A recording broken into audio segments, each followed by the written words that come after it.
Ao anatin'izay lafiny ara-toekarena izay ihany dia nisy kosa nitatitra izay nataony avy ao anivon'ny banky afrikana momba ny fampandrosoana na ny bady tamin'ny fiarah-miasa mofo tamin'ny firenena malagasy tao anelanela ny taona 2024 ka hatramin'ny 2024 arahantsika avy hatrany moa ny izay tatitra izay entiny lova Ramanantsoa. Nahatratra hatramin'ny 7,7 miliara ariary ny totalibean'ny vola efa nampiasain'ny banky afrikana momba ny fampandrosoana na ny bady teto Madagasikara hatramin'ny taona 2024 hatramin'izao taona 2024 zao. Sehatra maro no nampiasana izany vola izany, isan'izany ny fampandrosoana ny tontolo ambanivohitra, ny rano fisotro madio sy ny fanadiovana, ny famatsim-bola sy ny fanampiana ara-bola, teo anivon'ny fanjakana sy ny sehatra tsy miakina.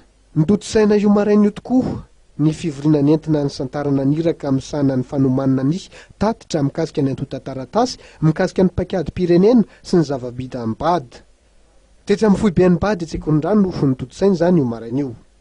Tafiditra indrindra ao anatin'ny andraikitry ny bady nisy fahatongavan'ity iraky ity izay misahanareo asa famatsim-bola toto-saina sy ny fanarahanareo asa sahan'ny bady any anivondreo firenena isasan'ity iraky ity. Mandritra ny fiasan'ity iraky ity eto amintsika dia roso amin'ny fionana amin'ireo mpitondra ambony sy ireo ivitoerana isan-karazany mampiatra ny Tetikasa fa tsy ny vola ihany koa ny bady.